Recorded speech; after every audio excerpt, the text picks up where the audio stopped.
February 1944. The Gestapo is turning the screws on the French resistance. Hunting down the patriots fighting for freedom. In a grim jail north of Paris, the captives await their fate.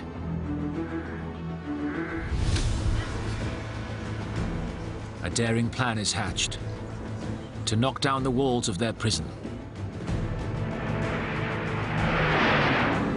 A daylight bombing raid launched from across the channel.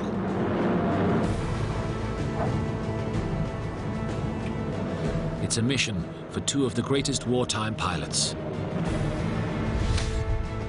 Air Vice Marshal Basil Embry and Group Captain Charles Pickard, already a national hero. That, gentlemen, is good old England, and I must say I'm damn glad to see it. But with time and the weather against them, this is a mission like no other. Flying in at 250 miles per hour, just 50 feet above the sea to avoid detection.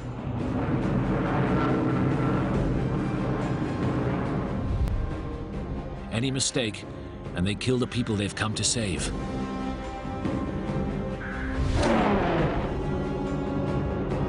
If they succeed, it will be one of the most daring escapes of the war.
In the autumn of 1943, everyone is preparing for the Second Front. Southern Britain has become a vast military camp, awaiting the Allied invasion of France.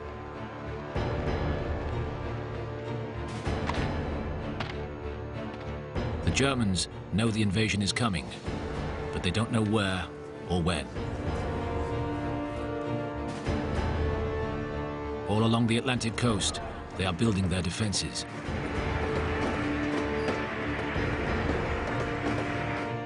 Behind the German lines, the resistance are a constant menace.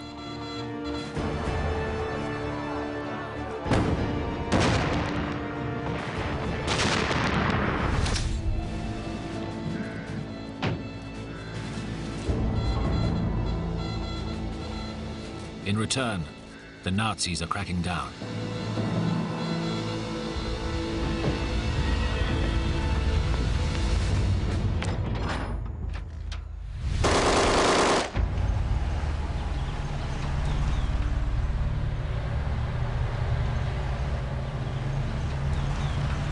In Picardy, in the heart of northern France, the Germans are rounding up over 100 suspected fighters from the largest resistance networks.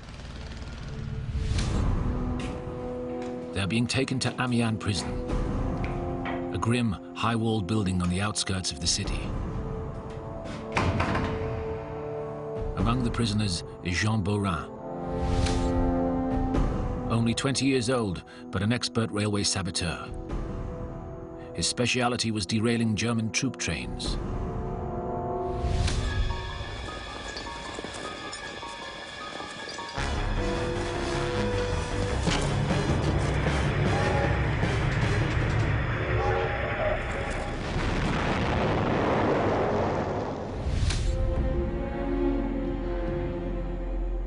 now Jean Beaurin and his comrades face execution or deportation to Germany with little hope of escape.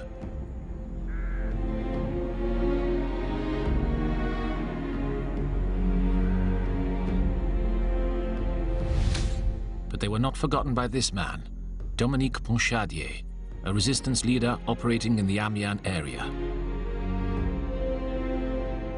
He claims to have used his contacts in the shadowy world of Allied intelligence to come up with a daring rescue plan.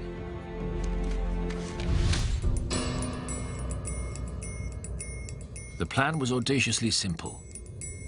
An aerial attack to blast open the walls of Amiens prison, allowing the resistance fighters to escape. But to avoid killing the people they were trying to save, the raid had to be carried out with maximum precision. That meant its leader would need to be an expert in precision bombing. One of the RAF's top commanders. In early February, the mission was entrusted to No. 2 Air Group, a specialist bombing unit, led by Air Vice Marshal Basil Embry.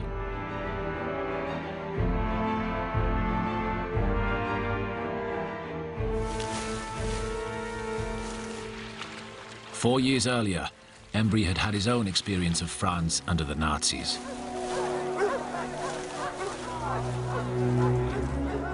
After being shot down and captured, he'd escaped across country, becoming the first pilot to make his way back to England via the resistance networks.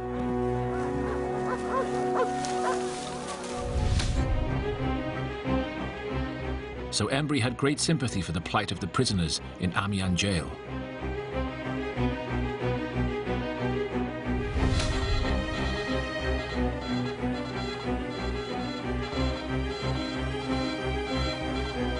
Intelligence sources now briefed him that many faced executions on the 19th of February.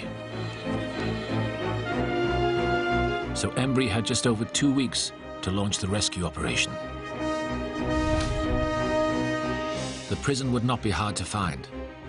It was just over an hour's flying time from the English coast to Amiens. And the large cross-shaped building lay on the straight main road heading east out of the city. But with 700 men and women in the prison, Embry knew the only way to avoid a bloodbath would be to attack in broad daylight. And that presented its own dangers.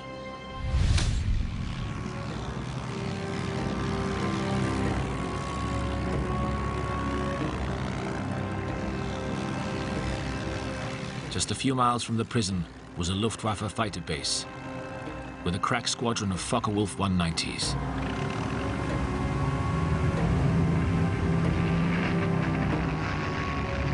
To escape their attention, Embry's raiders would have to get in fast and low.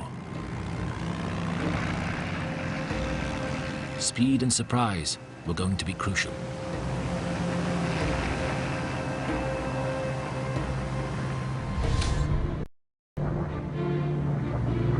Fortunately for Embry, his No. 2 Air Group were now flying one of the fastest bombers in the air, the Mark 6 Mosquito. The idea of a lightweight, high-speed bomber had been the pre-war brainchild of Sir Geoffrey de Havilland. In an age when most designers were turning to metal, he decided wood was the answer.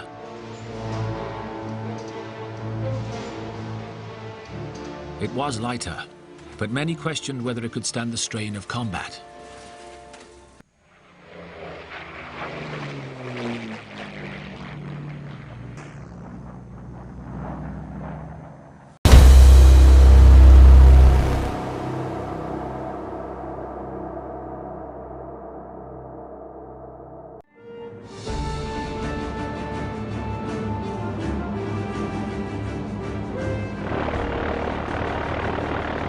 De Havilland's vision paid off.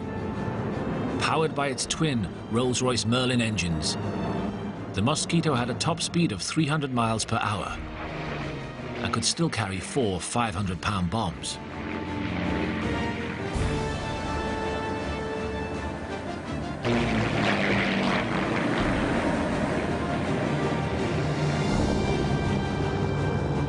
Mosquito was nicknamed the Wooden Wonder.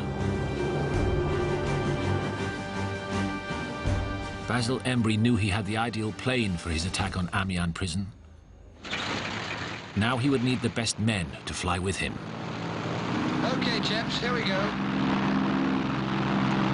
One of the few pilots to match him for skill and bravery had joined his group just 6 months before.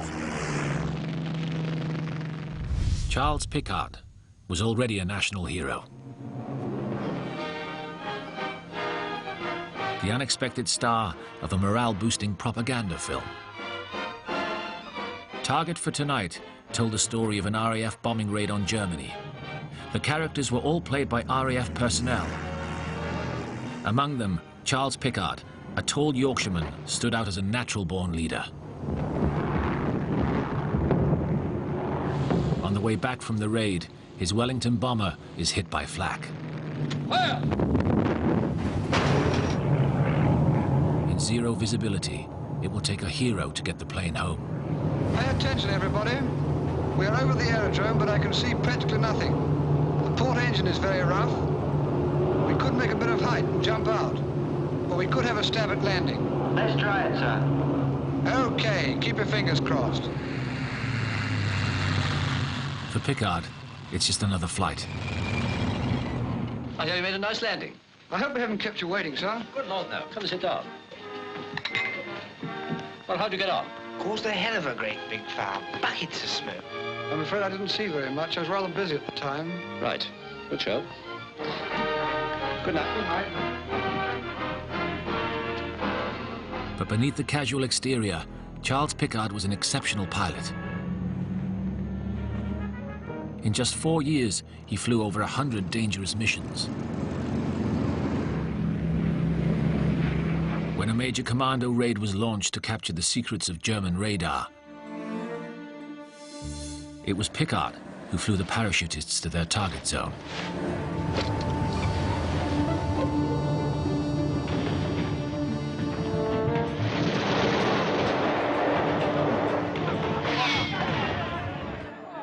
On their triumphant return, he made sure he was there to greet them. His reward was a Distinguished Service Order and a visit from King George VI.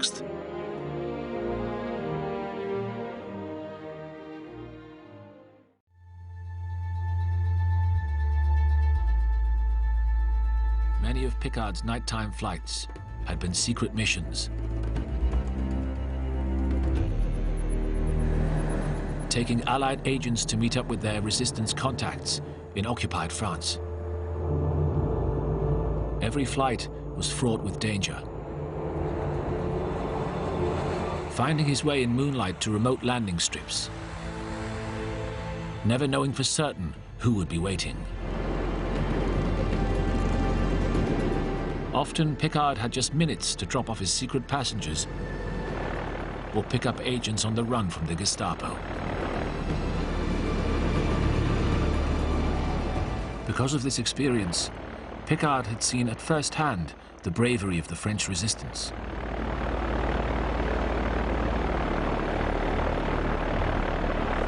That made him the perfect man for the challenge to rescue their fellow patriots locked up in Amiens prison.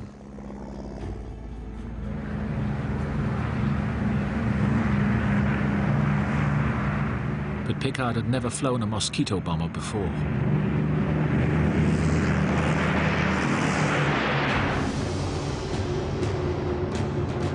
Most of his operations had been at night.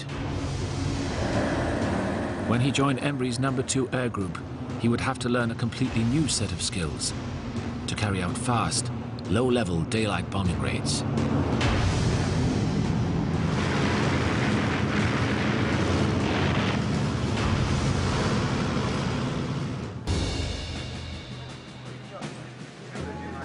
The men on Picard's wing were the elite, carefully chosen from British, Australian, and New Zealand squadrons.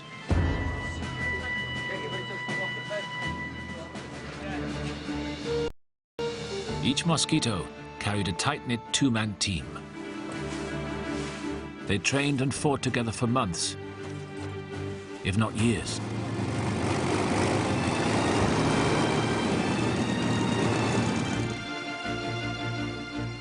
Pilot Officer Sparks' regular companion was Alan Dunlop. The long-standing partnership between Pickard and his navigator Alan Broadley had been forged during many dangerous missions. Okay, first course, 089 magnetic, 089. The partnership between pilot and navigator was vital on low-level daytime raids, where precision and timing could make the difference between success or failure. There it is, dead ahead.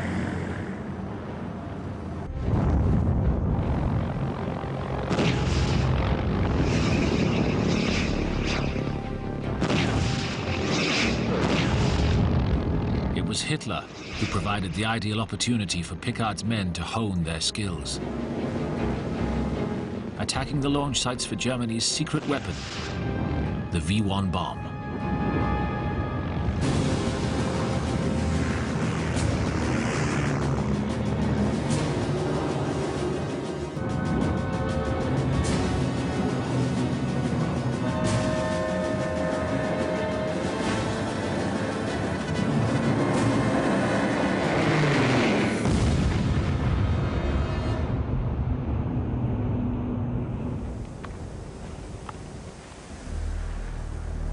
Mosquito bombers destroyed dozens of sites, even though they were hidden away deep in the countryside.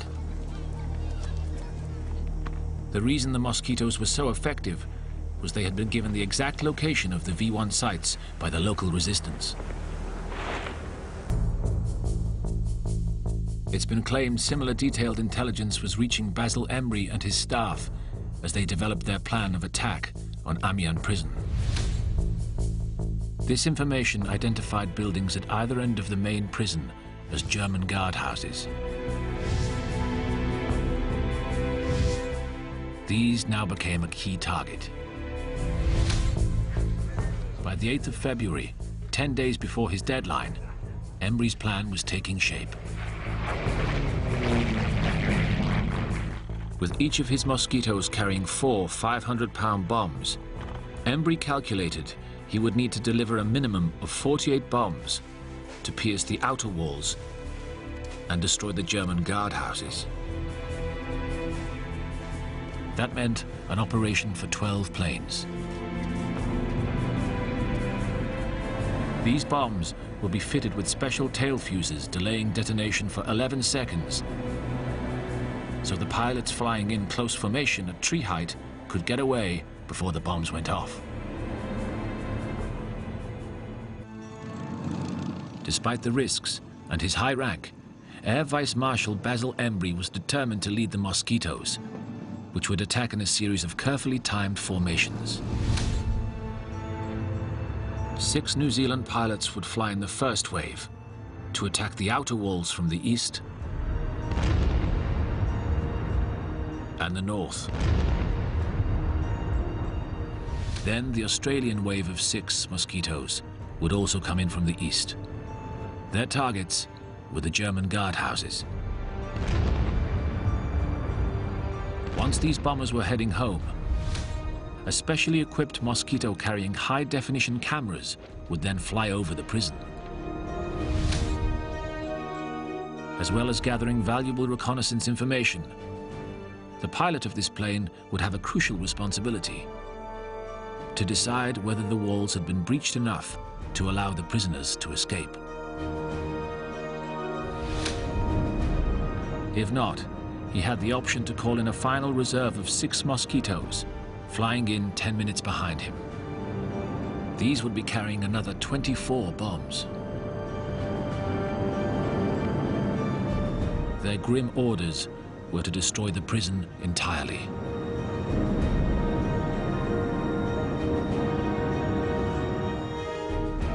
Embry had been assured that the resistance prisoners would rather die by British bombs than by German bullets.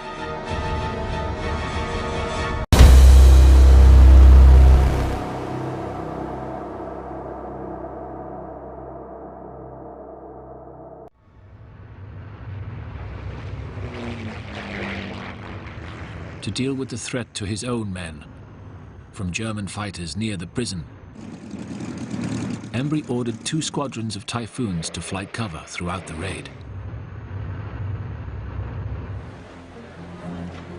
The final details were now coming together. Intelligence reported that the German guards always had their lunch at 12 noon. This would be the best moment to attack.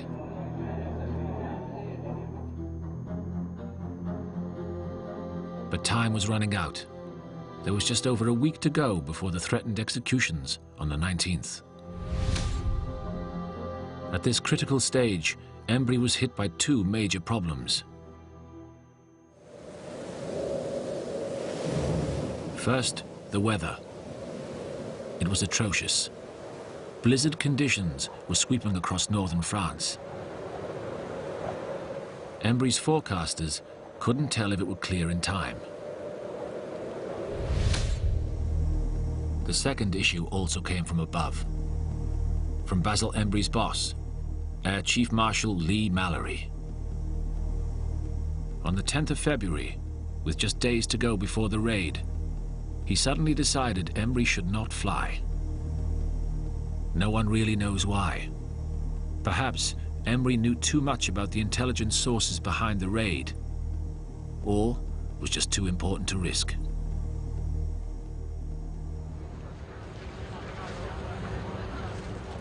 From now on, it would be Charles Piccard's mission. The 28-year-old group captain had the lives of nearly 40 airmen and many hundred French prisoners in his hands.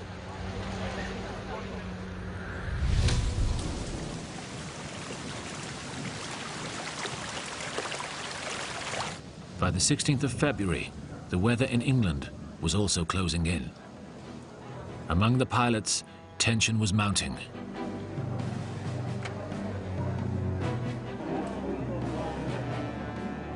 By the 17th, there was a heavy blizzard.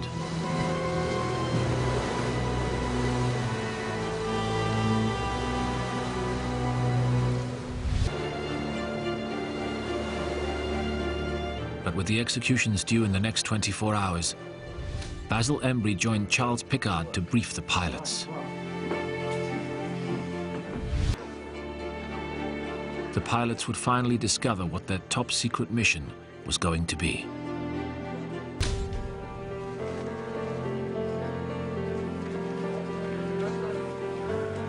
Piccard then explained the plan: to knock down the walls and free the resistance fighters.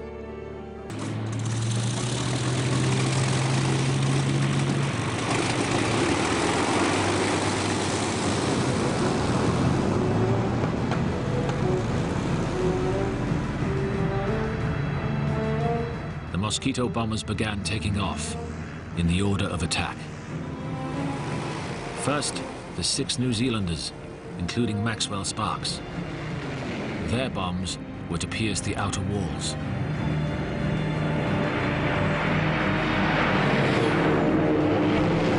Then, the Australian wave. Their target was the German guardhouses. Group Captain Piccard had chosen to fly at the back of their formation. But that morning, he had made a dramatic change to Embry's plan.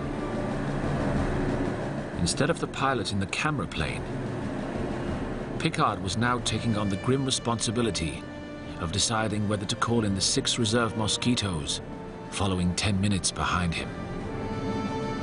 As a result, he'd be flying around the prison for several minutes. And that meant breaking Embry's golden rule to get out fast.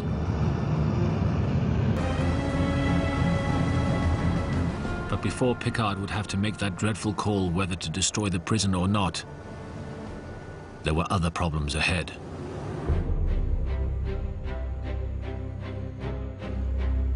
As they crossed the coast at Littlehampton, they were due to meet up with their fighter escort of Typhoons. A very welcome protection against the Luftwaffe's crack fighters near the prison. But the bad weather was already disrupting Piccard's carefully laid plans. 4 of the 12 fighters failed to make the rendezvous, and 4 of Piccard's Mosquitoes had to turn back before they got across the channel. The rest flew on at wave height, hoping to avoid detection.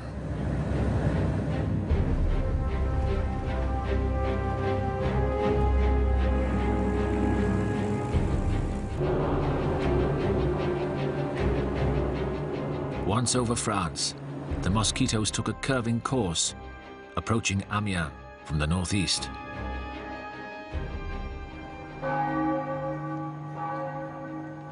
On the ground, the bells in Amiens Cathedral began striking 12. The attack was running just a couple of minutes late. Maxwell Sparks was in the first wave of New Zealanders due to attack the prison's outer wall from the east. At 12:02, he was hurtling down the straight road leading toward Amiens prison. Seconds before reaching the prison, they dropped even lower.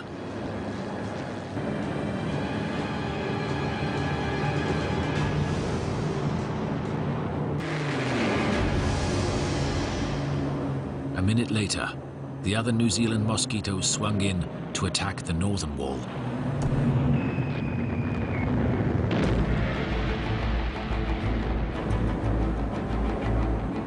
But the operation was still running a crucial 2 minutes late.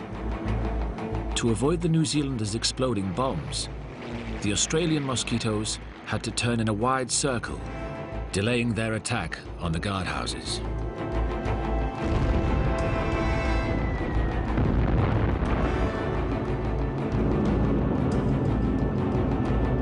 But as the Australians left for home, there was a plane missing. There was no sign of Charles Pickard, and the reserve Mosquitoes were now just minutes away, expecting his orders to attack or head for home. The camera plane now flew in, beginning a series of runs over the prison. Its pilot, Flight Lieutenant Wickham, would later describe the scene. The ends were blown off the building, the outer walls were breached.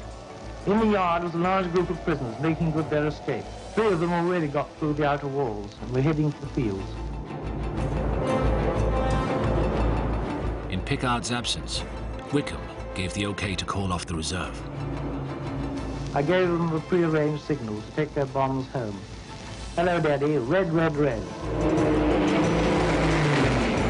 The rest of the Mosquitoes were already on their way home, dodging enemy fighters and flak.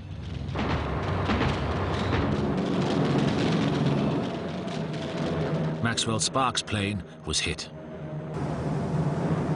Sparks finally made it back across the channel, landing at an emergency airfield.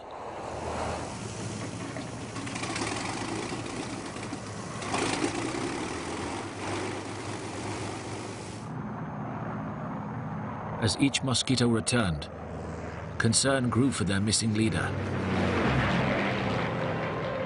As night fell, there were still 2 planes unaccounted for. One from the New Zealand squadron, and one flown by Charles Pickard and his navigator, Alan Broadley.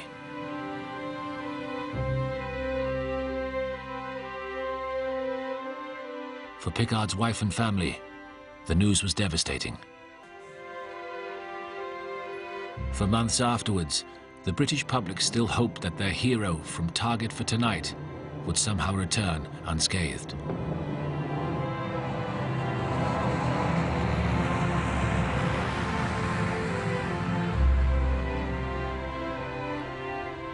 But Charles Pickard never would return.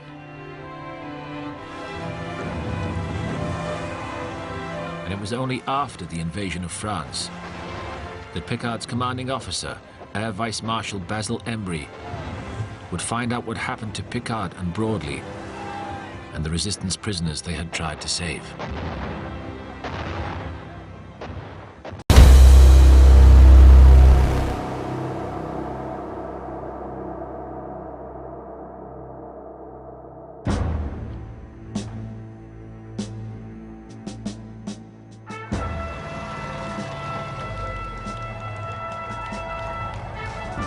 On the 31st of August, 1944, the city of Amiens was finally liberated by Allied troops. Only then was the grim truth about Picard's last moments revealed. Local villagers recovered the bodies of Picard and Broadley and carried them into their village to be buried in a temporary grave.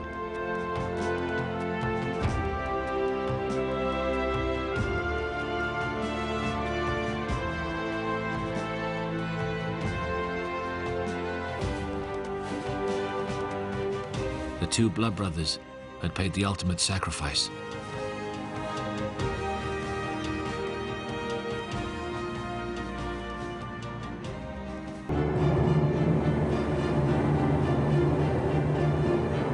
The Mosquito's attack on Amiens prison was finally made public in October 1944.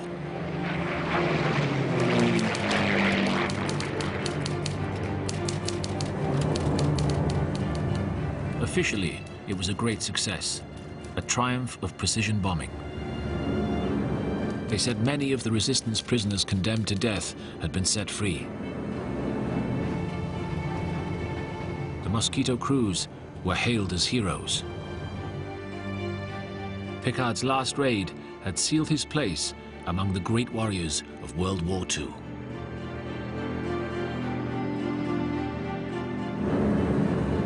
The raid on Amiens prison entered wartime legend as Operation Jericho, a triumphant biblical reference to when Joshua and his trumpets brought the walls of Jericho tumbling down.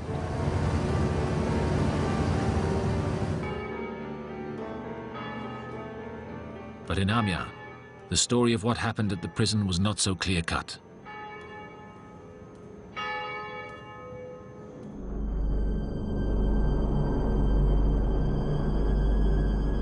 It was true that some 250 prisoners had initially escaped into the surrounding fields. But only about 50 of them were likely to have been members of the resistance, and many were soon recaptured. Among the few that got away were Jean Borin and Raymond Vivant. But their narrow escape had been bought at a very heavy cost. The attack had not been quite as precise as the official account suggested.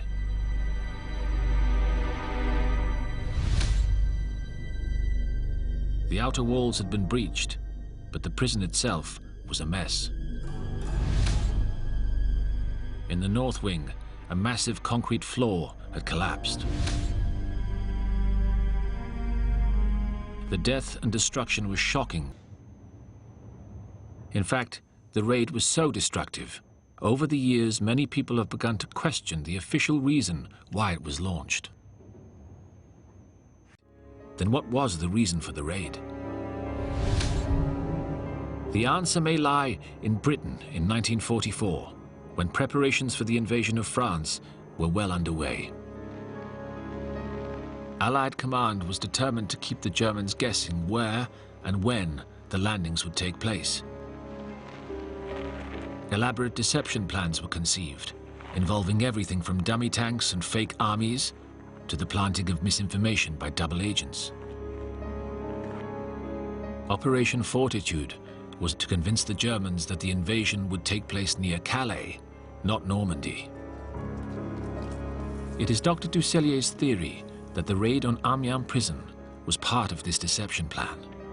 If true, the prisoners and aircrew who lost their lives were sacrificed as part of a much bigger operation. But to date, the definitive proof is still missing. Whatever the truth behind the raid, the heroic pilots who carried it out clearly believed the official reason for their mission.